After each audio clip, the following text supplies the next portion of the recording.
तुम आए हो, साथ में आशुतोष है, तो एक एक क्वेश्चन करके बीच में आते रहो। कुणाल आओ, पहले तुम आ जाओ। उसके हिरन, तुम कुछ पूछना चाहोगे या इनको सुनोगे अभी?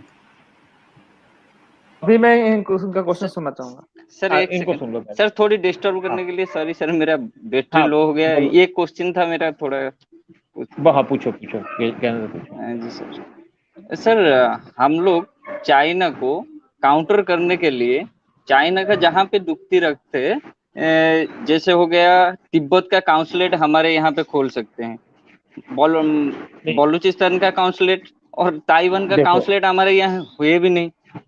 जी देखो सर। ज्ञानेंद्र, मैं तुम्हें एक बात बताऊं कि ऐसा होता है कि कंट्री चला रहे हैं, कोई घर नहीं चला रहे हैं कि आज यहाँ पे ईंट लगा दी, वहां लगा दिया, तो उससे जी क्या सर। है कि हम उसको बेसिक नॉर्म्स को नहीं तोड़ सकते। अब जहां तक तुमने की चाइना तिब्बत का काउंसलेट करने की बात, मैं सोचता हूँ कि हमारी जो तिब्बत पॉलिसी है, मैं शायद अगला प्रोग्राम इसी पे करूँ कि हाउ टू जी सर। Counter China.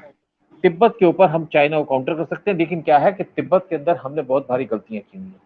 पहली बात, जब तिब्बत क्रिएट हुआ तो उसने कुछ नहीं किया, और उस टाइम पे अमेरिका ने भी कहा चुप रहो। इंडिया भी डरा हुआ था कि चाइना जब तिब्बत में आ गया तो इंडिया में भी आ सकता है, क्योंकि उस टाइम पे चाइना, हमारे पास कोई उसको रोकने की वो नहीं थी। आपने देखा जब 1962, नेहरू जो था शुरू में इसी चीज में लगा रहा कि हम चाइना को खुश करके रखें ताकि वो हमसे, हमारे से ऑफेंड ना हो या हमें तंग ना करे, लेकिन चाइना बाज नहीं आया। उसके बाद क्या था, अटल बिहारी वाजपेयी ने 2003 में, अक्टूबर 2003 में चाइना गए, वहां पे एग्रीमेंट किया, उन्होंने तिब्बत को माना पार्ट ऑफ चाइना। उससे क्या है कि उन्होंने ये था कि एक तो हमारा बॉर्डर का इशू सॉल्व हो जाएगा, दूसरा उन्होंने कहा, चाइना ने मान लिया कि सिक्किम पे अपना क्लेम छोड़ दिया, और उससे सिक्किम पे क्लेम छोड़ने से हमको फर्क ये पड़ा कि हमारा जो एक चिकन नेक है वो थोड़ा सेफ हो गया। वो बाद में दूसरी बात है कि चिकन नेक को हमने जब डोकलाम रोका तो और सेफ कर दिया कि उनको बढ़ने नहीं दिया, लेकिन अभी भी वो सेफ नहीं है पूरा। तो अब क्या है कि जब अब हम चाइना के ऊपर कुछ, चाइना को तिब्बत पे कुछ कर नहीं सकते क्योंकि कंट्री चला रहे हैं, कि ऐसा नहीं कि हमारा प्राइवेट उस पे है अब, लेकिन फिर भी हम तिब्बत, कब क्या हुआ कि हमारे जो पीएम ने इस साल 6 जुलाई को दलाई लामा के बर्थ पे उनको विश किया, और पर्सनली विश किया, साथ में ट्वीट भी किया। इससे चाइना हिल गया, चाइना बहुत सेंसिटिव है इस चीज पे। और दूसरी बात आती है कि मैं कुछ देख रहा था कि क्या हम जो तिब्बत का क्लेम है चाइना को हमने दिया उस पर कुछ बोल सकते हैं। खैर गवर्नमेंट को तो कुछ टाइम लगेगा, लेकिन हम तो जरूर बात कर सकते हैं, हम उस पर बात करेंगे, लेकिन काउंसलेट वगैरह नहीं खोल सकते। जब पीएम मोदी का स्वेरिंग इन सेरेमनी हुआ था 2014 में, उन्होंने जो यहाँ पे तिब्बतन गवर्नमेंट इन एग्जाइल है उसके प्राइम मिनिस्टर को बुलाया, लोबसांग, उनको बुलाया था स्पेशली। उसके बाद 2015 के बाद उन्होंने तिब्बत का इशू छोड़ दिया कि वो चाइना के साथ, क्योंकि रिलेशन हमारे काफी इंप्रूव हो रहे थे। पीएम मोदी की चाइनीज प्रेसिडेंट के साथ कम से कम 13 मीटिंग्स हुई हैं, 5 विजिट हुई हैं पीएम मोदी की अपने फर्स्ट टेन्योर में चाइना।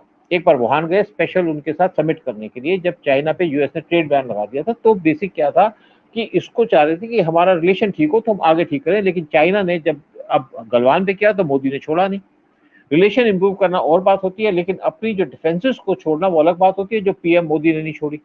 लेकिन हम अब इस इशू पे शायद अगली बार में डिस्कस करेंगे कि किस तरीके से हम चाइना को ऑफेंड कर सकते हैं तिब्बत के ऊपर।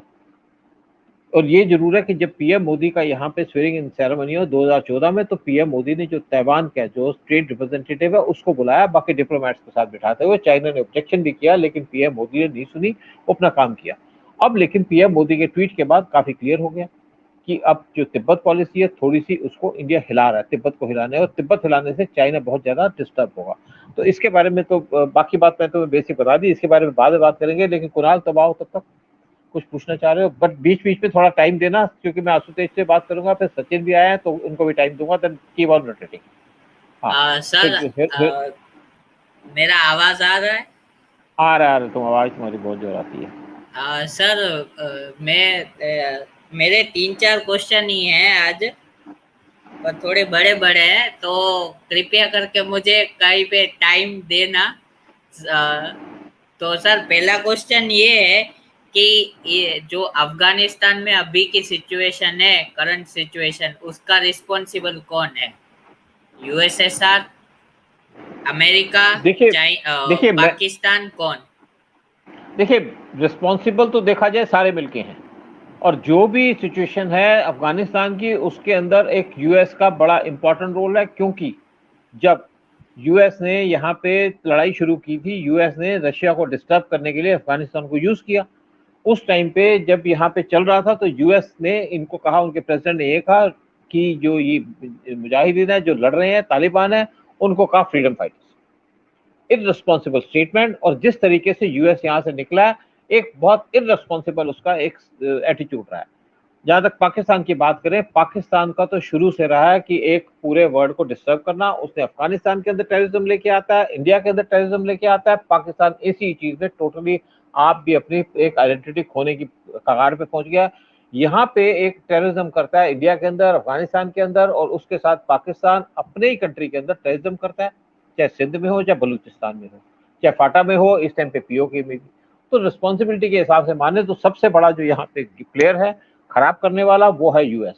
दूसरा मैं मानता हूँ पाकिस्तान है, लेकिन रशिया को हम नहीं कहेंगे कि रशिया के अंदर तो उसके कोई ऐसा कोई खास रोल नहीं रहा उसके अंदर। तो इन दोनों को मैं मानता हूँ कि सबसे ज्यादा एक खराब इन्होंने डीलिंग की है अफगानिस्तान में। हाँ, दूसरी बात सर आपने मेरा क्वेश्चन यही था, मैं आखिर में आऊंगा विड्रॉल पे। सर दूसरा क्वेश्चन ये है कि ये जो ट्रायो है तालिबान, फिर ये हमारा चिंदी पड़ोसी है, और ये एक निकम्मा पड़ोसी है चाइना और पाकिस्तान। इन तीनों का ट्रायो अगर बन गया तो आपको पता है कि जो हमारे पैदा होने का समय 90s और 2000 जैसे टेररिज्म ग्रो कर रहा था इंडिया में, तो क्या फिर से वही होगा? हमारी गवर्नमेंट अच्छी है पर हमारा कंट्री बहुत बड़ा है और हमारे यहाँ कमी नहीं है। देखो एक बात बताऊं मैं तुम्हें कि चाइना तो शुरू से यहाँ कुछ कर रहा था, लोगों को पता ही नहीं है कि चाइना कर क्या रहा था। चाइना की हंड्रेड्स ऑफ इन्फिल्ट्रेशन होती थी हमारे एरियाज के अंदर। चाइना को किसी ने अपना दुश्मन नहीं माना, हमारा पूरा अटेंशन रहा पाकिस्तान की तरफ। चाइना पाकिस्तान को कश्मीर पे सपोर्ट करता है, पाकिस्तान को टेररिज्म पे सपोर्ट करता है। हाफिज सईद को मानने नहीं देता कि वो टेररिस्ट है, उसमें उसने 2 साल लगा दिए। चाइना हमारे पास जो नॉर्थ ईस्ट के मिलिटेंट्स हैं उनको सपोर्ट करता है, उनको आर्म्स एमुनिशन देता है। चाइना बेसिकली इंडिया को उसने जो प्रोपेगेंडा करके भी काफी डिस्टर्ब किया है। यहाँ पे जो कम्युनिस्ट हैं वो इंडिया के खिलाफ काम करते रहे हैं। इस टाइम पे ये जरूर है कि एक एक्सिस बना हुआ है पाकिस्तान चाइना का, उस पर काम हो रहा है। तो बेसिक क्या है कि जो हमारा जो चाइना जितने साल से आज पहली बार नहीं कर रहा, लेकिन हमने आज चाइना को बॉर्डर पे रोक के रखा है। चाइना की जब डोकलाम हुआ था 2017 में, तो चाइना ने कहा था कि हम 48 घंटे में अपने मोटराइज डिवीजन दिल्ली पहुंच जाएंगे। अरे भाई, मोटराइज डिवीजन तो तब पहुंचेगा कि जब यहाँ पे बॉर्डर पे आपके यहाँ पे मोटर चलने की जगह होगी। गड्ढों में तो अपनी मोटर लेके नहीं जा सकते, पहाड़ों के ऊपर चढ़ के उतर के तो नहीं ला सकते, सड़कें तो थी नहीं। तो यहाँ लोग घबराने शुरू हो गए। उस टाइम पे इंडिया प्रिपेयर्ड नहीं था, लेकिन आज इंडिया काफी प्रिपेयर्ड है। आप देख रहे हैं कि हमारा 1 साल से ऊपर हो गया, फोर्सेस बॉर्डर पे खड़ी हैं। जहां तक पाकिस्तान है उसके लिए बॉर्डर पे खड़ी है, कश्मीर पे खड़ी है, तो इस टाइम पे चाइना के खिलाफ भी खड़ी है। तो बेसिक है कि जो चाइना जो करना चाहता है वो नहीं है, लेकिन अगर हम अलर्ट हैं, हम एक्टिव हैं, तो ये कोई ऐसी किसी के बाप में हिम्मत नहीं है कि हमारे हिंदुस्तान को डरा सके, उसको दबा सके। आप देख रहे हैं कि चाइना का अब बेसिकली क्या है कि नेचुरली हमारे पास, मैं मानता हूँ कि इक्विपमेंट्स वगैरह काफी कम थे, लेकिन आज हमारी वो सिचुएशन नहीं है। जहां तक हम बात करें चाइना की, चाइना ने हमारे सी पे भी हमको कब्जा करने की कोशिश की, लेकिन आज मैं छोटी सी बात करूंगा कि आज हमारा अंडमान निकोबार आइलैंड वो बड़ी स्ट्रेटेजिक पोजीशन में है और उसको हम स्ट्रॉन्ग भी कर रहे हैं। सेम हम दूसरी तरफ रोक रहे हैं अपना एक लक्षद्वीप में जो बेस बना रहे हैं। तीसरा, हमने जो कारवार में एक सबसे बड़ा बेस बना रहे हैं, उसमें 25,000 करोड़ का हम खर्चा कर रहे हैं। फेज 1 पूरा हो चुका है, 2022 तक ये पूरा हो जाएगा। तो ये जो एक चीज है, ये चाइना को काउंटर करने के लिए, अगर चाइना अंडमान से आए तो उस तरफ से चाइना घुस ना सके, क्योंकि चाइना की जिबूटी में जैसे बेस है, तो हमारे मॉरिशस और मालदीव में वहां पे हमारी बेस बन रही है। तो बेसिक क्या है कि India in coming days, in coming months, in coming years is going to control whole of Indian Ocean और हमारा जो अरबियन सी है, क्योंकि ओमान में भी हमारी बेस है। तो बेसिक क्या है कि हम जो चाइना जो भी करना चाह रहा है करे, हम अपनी तरफ से तैयार। अगर हम तैयार हैं तो हमें कोई दुश्मन से डरने की जरूरत नहीं है। हाँ, अब आगे बात करो या मैं आशुतोष को बुला। पॉइंट ही है क्वेश्चन। फिर दूसरी बात सर, तो आपको क्या लगता है कि भाई ये जो हमारा स्टेबल ग्रोथ रेट है वही चला रहेगा कि या बीच बीच में कहीं पे इंस्टेबिलिटी आएगी? ये देखो ये जो इंस्टेबिलिटी आई है ना, ये सिर्फ आई है हमारी इसकी वजह से, कोविड की वजह से। अदरवाइज इंडिया में कोई इंस्टेबिलिटी नहीं है। इंडिया की वर्ल्ड में पोजीशन बहुत अच्छी है। अब जैसे इवन जापान, साउथ कोरिया, ये इंडिया में इन्वेस्ट भी कर रहे हैं और डेवलपमेंट भी कर रहे हैं। दूसरी तरफ गल्फ कंट्रीज है, वो भी इंडिया में इन्वेस्ट करना चाहती हैं। यूरोपियन कंट्रीज भी आना चाहती हैं। इवन जैसे मैंने कहा कि सैमसंग वो चाइना से हट के इंडिया में आ गया और यूपी में उसका जो अपना मेन ऑफिस यूपी में चल रहा है। तो बेसिक क्या है कि यहाँ पे इनके पास हमारे पास एक अपॉर्चुनिटीज है, अपॉर्चुनिटीज हमने क्रिएट की हैं, अपॉर्चुनिटीज हमने जो हमारा जो यहाँ पे बिजनेस करने की जो हमने फैसिलिटीज दी है उनको इम्प्रूव किया। तो ये सारे के सारे क्योंकि हमारे पास पॉपुलेशन है, हमारे पास एक इंफ्रास्ट्रक्चर बना हुआ है, हमारे पास इस टाइम पे बिजली कमी नहीं है, पानी भी जो है हमारा, आप देखो यूपी वगैरह के अंदर जो वेस्टर्न यूपी में पानी नहीं था, वहाँ पे कैन बेटवा रिवर प्रोजेक्ट अप्रूव हो चुका और उस पर काम शुरू हो चुका है। तो उससे भी क्या है कि वो सारा जो बुंदेलखंड वगैरह का एरिया वो एक हो जाएगा, ग्रीनरी में कन्वर्ट हो जाएगा। वहाँ पे 18 लाख एकड़ जैसे जमीन है, वहाँ पे मतलब क्या है कि एग्रीकल्चर हो सकेगी, 50 लाख लोगों को वहाँ पे एक पानी मिलेगा और बाकी फैसिलिटीज मिलेंगी। तो ये सारा का सारा जिस हिसाब से हमारे चल रहा है कंट्री के अंदर, तो ये हमारी कंट्री एक प्रोग्रेस की तरफ बढ़ रही है। दूसरी तरफ आप देखो कि पहली बार इंडिया के अंदर इतना पैसा खर्च हो रहा है, चाहे आपके कोविड है इसके ऊपर, चाहे आपके बॉर्डर में इंफ्रास्ट्रक्चर है उसके ऊपर, चाहे आपके आर्मी डिफेंस है, क्योंकि इतने साल हमने नेवी को काफी हद तक निगलेक्ट किया। तो मैं समझता हूँ कि इंडिया सिर्फ प्रोग्रेस की तरफ जा रहा है। सिर्फ हमको क्या चाहिए, अच्छी लीडरशिप, एक पीएम मोदी की लीडरशिप, यूपी में योगी की लीडरशिप, यहाँ पे बाकी जो कैबिनेट के मिनिस्टर्स हैं, मैं सोचता हूँ कि हर एक आदमी बहुत कैपेबल है। हाँ, आशुतोष अब आप आइए प्लीज। हाँ, सर मैं दो चीज़ों पर पहले अपनी टिप्पणियाँ देना चाहूँगा, फिर आपसे एक प्रश्न है। सर सबसे पहले सर हिमानी जी और उज्जवल जी ने कम्युनिज्म की बात की थी।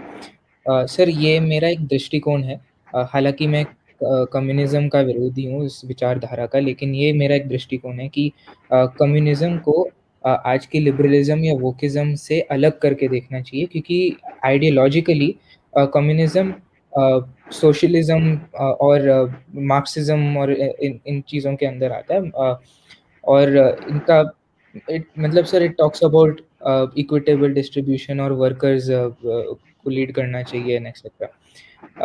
सर प्रॉब्लम हमारे साथ ये है कि जब सर आज रशियन कम्युनिस्ट पुतिन का क्रीमिया एनेक्सेशन सपोर्ट करेंगे, चाइना में कम्युनिस्ट मतलब सर रशिया, चाइना और जापान और बाकी जगहों पर कम्युनिस्ट आर नेशनलिस्ट।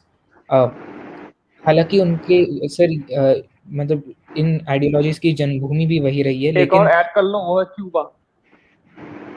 हाँ, और इवन सर फिडेल कास्ट्रो वगैरह they are sir fundamentally nationalist.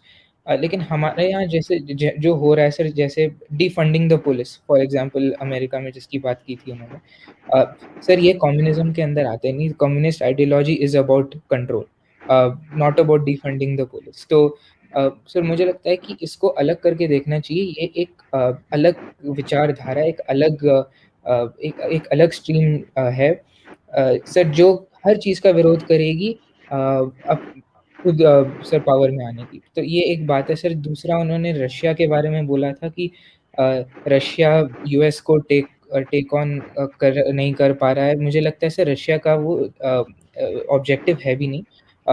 Soviet union जब टूटा तो रशिया काफ़ी मल्टीलैटरल अप्रोच अपनाने लगा और आज भी अपनाता है। रशिया के इंटरेस्ट में भी यही है कि दुनिया में कई सारे पावर सेंटर्स हो, ना कि एक यूनिलैटरल पावर सिस्टम। तो मुझे लगता है सर कि हालांकि अमेरिका ने रशिया प्रॉब्लम को इतना हाइफेनेट कर दिया है क्योंकि वही उसके मतलब सर वही वेस्टर्न कंट्रीज के अलायंस का कारण है, क्योंकि अगर रशिया थ्रेट नहीं रहा तो नेटो का कोई मतलब नहीं बनता। और सिर्फ इमैनुअल मैक्रोन फ्रांस के प्रेसिडेंट, जो मुझे लगता है कि दूरदर्शी हैं, फिर भी बाकी प्रेसिडेंट्स को देखा जाए तो भी उन्होंने ये बोला कि China is not a direct threat because you don't share a border with them. तो मुझे लगता है तो सर वो एक बात होगी, वो मेरी टिप्पणियां थी, उन पर मेरा दृष्टिकोण था। दूसरा सर कुणाल ने का जो दूसरा प्रश्न था पाकिस्तान और चाइना के बारे में, मुझे नहीं लगता कि ऐसा कोई ट्राइलैटरल बन सकता है। एक चीज़ ये है कि क्योंकि तालिबान को नेगोशिएटिंग टेबल पर बुलाया गया, उसके वजह से तालिबान को काफ़ी ऑटोनॉमी मिल चुकी है और तालिबान अपने आप एक इंडिपेंडेंट सा ऑर्गेनाइजेशन बन गया which can take decisions on its own, क्योंकि इसको इतनी इम्पोर्टेंस पहले से आपने अमेरिका और बाकी देशों ने दे रखी है। जहाँ तक पाकिस्तान, तालिबान में भी एक बात समझना ज़रूरी है कि उसके अंदर बहुत सारे गुट हैं, और स्पेशली जब कोई इरेस्पॉन्सिबल पावरफुल एंटिटी आ जाती है ग्लोबल सिनारियो में, तो एक चीज़ हम एक्सपेक्ट कर सकते हैं कि अंदरूनी फाइटिंग और कई सारे गुट रहेंगे अंदर, तो ये एक